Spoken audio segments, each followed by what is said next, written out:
پرچی ڈالی تو جواب آیا تو مرزا دبیر کا جواب آیا، چونکہ وہ سید نہیں تھے وعلیکم السلام، کیونکہ انہوں نے بہت شعر امام کی شان میں کہے۔ اب میر علی چونکہ سید تھے تو ان کو بڑا دکھ ہوا کہ قبلہ لگ رہا ہے کہ مولا کو میری شاعری پسند نہیں، چونکہ میں سید تھا میرا جواب نہیں دیا اور غیر سید کا جواب آیا، بہت اداس پریشان، جملہ بہت خوش ہوں گے آپ انشاءاللہ، بڑا آسانی سے کروں گا۔ کہتے ہیں کہ میر رنیس آ کے اپنے گھر میں سوئے، ہوٹل میں مہمان خانے میں سوئے آ کے تو نام خواب میں آئے، کہا میر رنیس تو پریشان کیوں ہوتے ہو، تم اتنے اداس کیوں؟ کہا مولا آپ نے جواب میرا نہیں دیا، میر رنیس کا جواب نہیں دیا مرزا دبیر کا، چونکہ وہ سید نہیں تھے پھر بھی جواب دیا۔ کہا کہ یہی تو وجہ ہے میر رنیس، ہمارا جو دربار ہے تم تو اپنے ہو، واہ واہ واہ، تم اپنے ہو، اگر مرزا دبیر کا جواب نہیں آتا تو مرزا دبیر کیا سوچتے، چونکہ میں سید نہیں تھا، یہ تو سارا سب کچھ تمہارے لیے ہے، تم اپنے ہو، اپنے کبھی گلا نہیں کرتے، اپنے کبھی گلا نہیں کرتے، سب کچھ تمہارے لیے ہم نے رکھا ہے، جنت کے ذمہ دار ہم ہیں تمہارے، تو مطلب اپنی اہمیت سمجھی آپ نے، آپ کا وقار اہمیت کیا ہے؟ نوکری امام کی ہی نہیں ملتی جب تک معرفت نہیں ہوتی ہے۔ بے شک عطا شکر لکھتے ہیں، کہتے ہیں کہ ایک لڑکا تھا، مطلب پڑھا لکھا نہیں تھا لیکن معرفت بہت تھی، امام سے معرفت بہت تھی، اپنے زمانے کی امام زمانہ سے بہت معرفت تھی، اور وہ نیشا پور میں جو اونٹ ہوتے ہیں ان کا چرواہے کا کام کرتا تھا، مطلب ایک قبیلہ تھا اس زمانے میں، مکانات تو ہوتے نہیں تھے، مطلب قبیلے ٹائپ کے جو جھوپڑے رہتے ہیں اس طریقے سے مطلب وہ رہتا تھا، اور اس کا کام یہ تھا کہ اونٹوں کی دیکھ بھال کرنا اور دور جھوپڑی میں جا کر پھر زندگی بسر کرتا تھا، قبیلے سے دور الگ جھوپڑی تھی اس کی۔ وہ کہتا ہے کہ رہتے رہتے زمانہ گزر گیا، ایک شب میں وہ لیٹا ہوا تھا، معرفت کسے کہتے ہیں، وہ لیٹا ہوا تھا تو ایک مرتبہ اس نے دیکھا کہ جو قبیلے کا سردار تھا اس کی بیٹی اس کے خیمے میں داخل ہوئی، معرفت ہی ایک معرفت اور تھی، اشارہ کرتا چلوں تاکہ آپ داد دینے میں بخل نہ کریں، یہ واقعہ ایک مصر میں ہوا تھا، بے شک ذہن میں رہے تاریخ جناب یوسف کے ساتھ، جناب یوسف کا، بے شک بے شک، وہ نبی تھے، یہ ایک اللہ کا بندہ، ہم جیسا انسان، ایسی معرفت، جیسے ہی وہ خاتون وہ لڑکی یعنی سردار کی بیٹی خیمے میں داخل ہوئی، یہ گھبرا گیا، لائٹ تو تھی نہیں، اندھیرا، کون؟ کہا مجھے نہیں پہچانا، میں سردار کی بیٹی ہوں، کہا کیوں آئی ہو؟ کہا جب سے تم آئے ہو میں تم کو ڈیٹ کر رہی ہوں، تم کو دیکھ رہی ہوں، میں چاہتی ہوں تم مجھے اپنا لو۔ جیسے ہی یہ جملہ اس نے سنا تو اس کا بدن کانپنے لگا، کیونکہ معرفت تھی نا امام سے، وہ جانتا نا مولا ہم دیکھ رہے ہیں، اللہ دیکھ رہا ہے، سب دیکھ رہے ہیں مجھے۔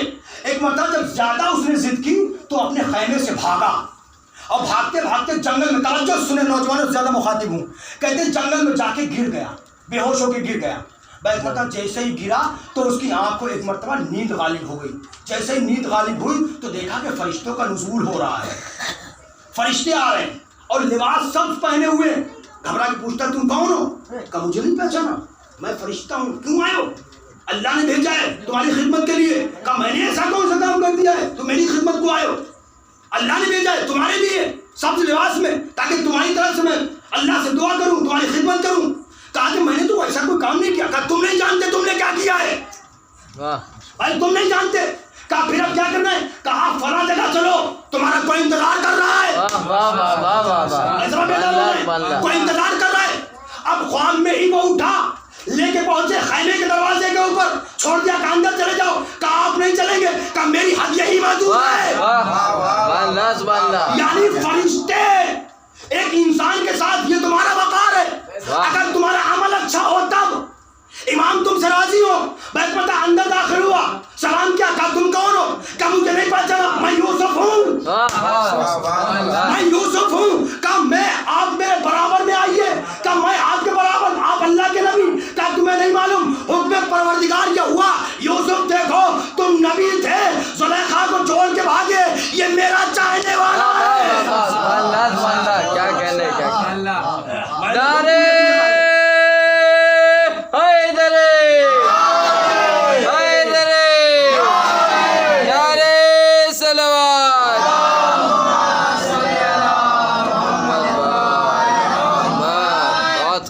حکم دیا ہے کہ یوسف ان کو اپنے برابر میں جگہ دو۔ تو جس کو معرفت امام ہوتی ہے اس کو نبیوں کے برابر جگہ ملتی ہے۔ معرفت اگر نہیں ہوتی ہے تو چاہے وہ لاکھ نمازیں پڑھے، لاکھ روزے رکھے، اس کا کوئی نتیجہ نہیں نکلتا ہے. معرفت ہونا چاہیے. بس ایک بات کہہ کے ربط مسائل، یعنی معرفت ہم کو حاصل کرنا چاہیے. جیسے بھی ہو امام سے توسل کریں، امام کو بلائیں، دعا کریں. گنہگار، ہم گناہ نہیں چھوڑ پا رہے، بہت سے ایسا ہوتا ہے ہم کیا کریں، ہم گناہ نہیں چھوڑ پا رہے. ہم آپ کو مثال دیں تو اس کے بعد اپنے موضوع کی طرف. کہتے کہ مشہد مقدس میں ایک آیت اللہ کے پاس میں ایک لڑکا آیا، اور آنے کے بعد میں کہتا ہے آقا میں کیا کروں. حالانکہ وہ مومن تھا. کہتا ہے میں جب خیابان میں روڈ پہ نکلتا ہوں تو کچھ بھی ہوتا ہے مجھ سے گناہ ہو جاتا ہے. کہا وہ کیسے؟ کہا آنکھوں کے ذریعے سے گناہ ہو جاتا ہے. بے پردہ کوئی گزر رہا ہے، میں نے دیکھ لیا، میں کوشش کرتا ہوں نہ دیکھوں لیکن نظر پڑ جاتی ہے. کوئی ایسا عمل بتائیں جس سے ہم کو معرفت حاصل ہو جائے اور ایسا گناہ نہ ہو. ایسی دنیا میں لوگ موجود ہیں، لیکن ہم کیوں نہیں کر سکتے؟ ہم بھی اسی میں سے ہیں لیکن ہم توجہ نہیں کرتے. ہو گیا تو ہو گیا، لیکن گناہ کی سزا اگر دیکھی جائے، گناہ اگر دیکھیں تو بہت بڑے گناہ اگر ایسے ہیں کہ روز محشر میں ایک ذرے ایک تنکے کا حساب لیا جائے گا. ایک تنکے کا اپنا حساب کتاب دیکھا جائے گا. داونے وقت گنجائش نہیں ہے، کل وقت ملے گا تو بیان کریں گے. کہتے ہیں وہ قبلہ نے اس کی جیسے ہی بات کو سنا آیت اللہ نے، انہوں نے دودھ کا پیالہ اس کو سمجھانے کے لیے دودھ کا پیالہ بھر کے دیا. کہا یہ دیکھ رہے ہیں دودھ؟ کہاں دیکھ رہا ہوں. بالکل فل بھر کے دیا، دودھ گرنے لگے تاکہ.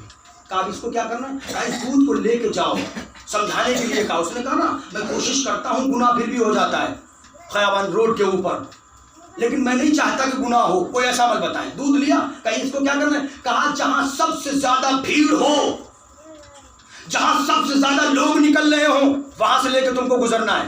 خیال رہے کہ میں تمہیں تعویذ لکھ کے ایک شرط پہ دوں گا کہ اس دودھ کا ایک قطرہ بھی روڈ پہ نہ گرے. توجہ کریں بھائی، کچھ کروانے کے لیے ایک قطرہ دودھ کا نہیں گرنا چاہیے. میں تمہیں تعویذ لکھ کے دوں گا، تمہاری دنیا آخرت دونوں کامیاب ہو جائے گی.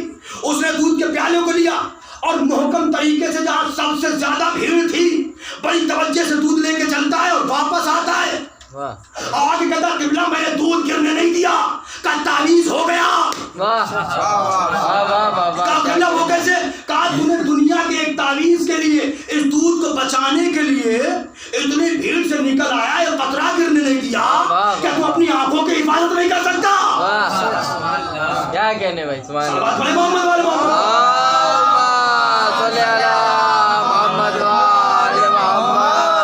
کو ہمارے طریقے سے کر سکتے ہیں لیکن معرفت نہیں ہے، ہم کرنا نہیں چاہتے. نماز پڑھ سکتے ہیں، پڑھنا نہیں چاہتے. صبح کو ہم اٹھ سکتے ہیں، اٹھنا نہیں چاہتے. لوگ کہتے ہیں صبح کو نماز میں آنکھ نہیں کھلتی. میں کہتا نہیں، یہ غلط ہے، کیونکہ اللہ نے حکم دیا ہے کہ صبح کا جیسے وقت ہوتا ہے فرشتہ ندا دیتا ہے، اٹھ جاؤ اللہ کی عبادت کے لیے. کون ہے کوئی مانگنے والا مجھ سے؟ کسی کو کچھ چاہیے، لیکن ہم اٹھنا پسند نہیں کرتے. کوئی بھی شخص کیسا بھی ہو، نماز صبح میں اس کی آنکھ ضرور کھلتی ہے، فرشتہ ندا دیتا ہے، اٹھاتا ہے. ہم معرفت لینا نہیں چاہتے، حاصل کرنا نہیں چاہتے، اور دعا دیتے ہیں اور دعا کرتے ہیں مولا ہم تمہارے چاہنے والے ہیں. لبیک یا حسین کا مطلب کیا ہے؟ لبیک یا حسین کا نعرے کا مطلب کیا ہے؟ کہ حسین نے جو بتایا مولا ہم تیار ہیں، تمہارے لیے تیار ہیں. آپ مولا بلائیے تو صحیح. وہ جو لوگ ان کے لیے جملہ کہیں جو گھروں میں مجلس سے سن رہے ہیں، مجلس میں نہیں آتے، ان کے لیے جملہ کہتے ہیں کہ اگر حسین کربلا میں بلائے تو میں نصرت کو جاؤں گا. اب آپ نصرت کو وہاں کہاں جائیں گے جب مجلس حسین میں نہیں آ سکتے؟ کیا کہنے بھائی. صلوات پڑھیں محمد والے.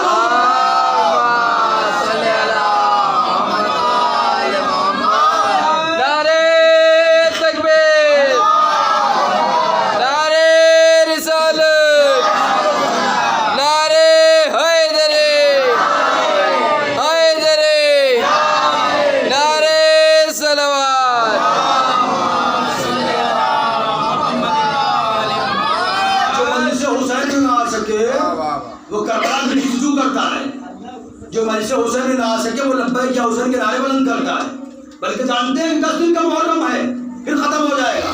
آخری بات اس کے بعد ہم کے مسائل. کہتے ہیں کہ جیسے آپ صلوات پڑھتے ہیں نا، جیسے جب تک کسی چیز کا مزہ پتہ نہ ہو، ثواب پتہ نہ ہو تو اس کا انٹرسٹ نہیں ملتا ہے.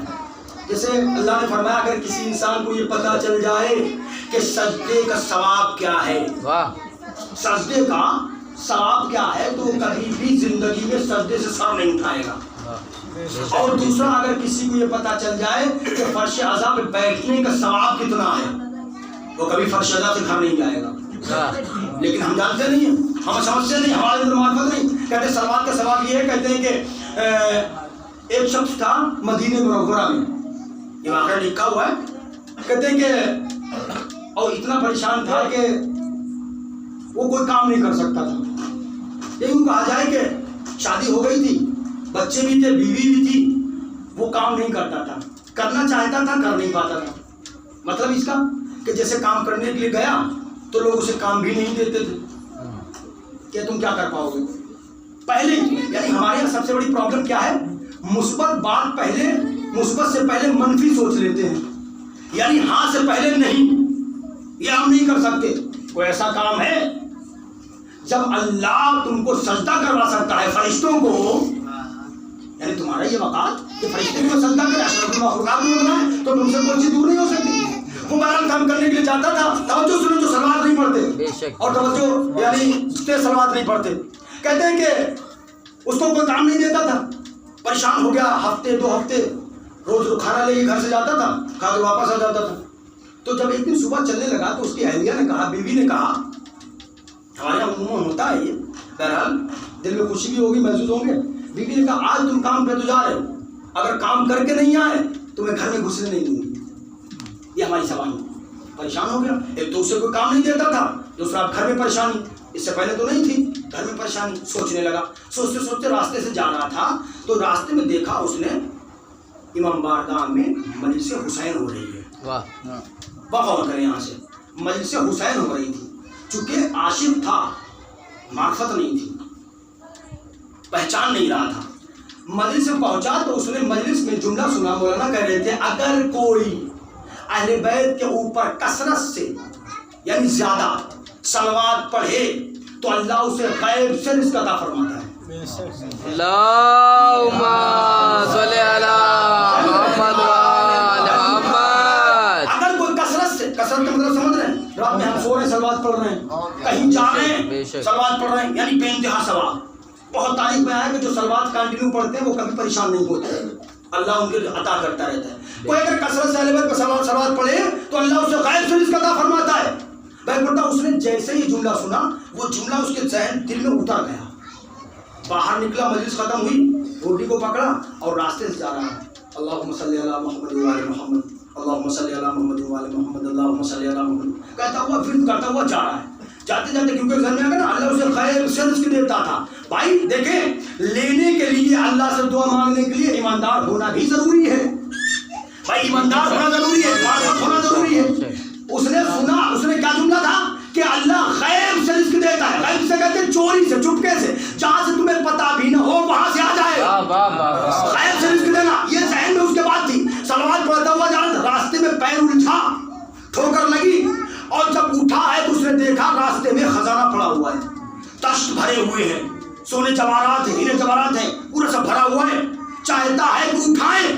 ذہن میں جو میں نے کہا نا معرفت نہیں تھی، ایماندار تھا، اس نے کہا، اللہ نے کیا کہا غیب سے رزق دے گا۔ اس نے جیسے دیکھا کہ اللہ نے فرمایا تھا کہ اگر کوئی صلوات زیادہ پڑھتا ہے اسے اللہ غیب سے رزق دیتا ہے، تو سامنے کی بات ہے، یہ سامنے کی بات ہے، اس نے وعدہ کیا غیب سے دینے کا، سامنے کی بات ہے، نہیں اٹھایا چلا گیا۔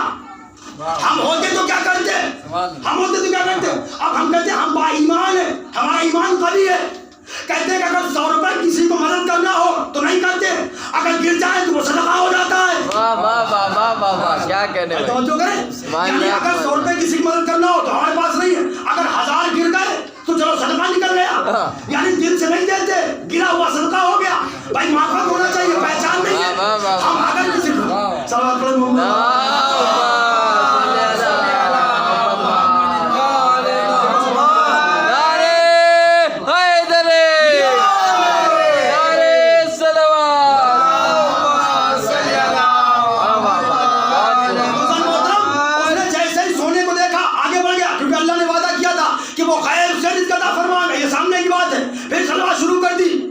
شروع کرتے کرتے اپنے گھر میں پہنچا، بیوی نے دیکھا، غصہ آ گیا، کہ تم نے پھر دیکھا آج کام کر کے نہیں آئے، آج کھانا کیسے بنے گا، کیا بنائیں گے، کچھ بھی نہیں گھر میں موجود۔ خاموشی سے بیٹھ گیا، کہا کہ تم آؤ میرے پاس بیٹھو، شریک حیات ہے نا، بیٹھو سنو آج ہوا کیا ہے۔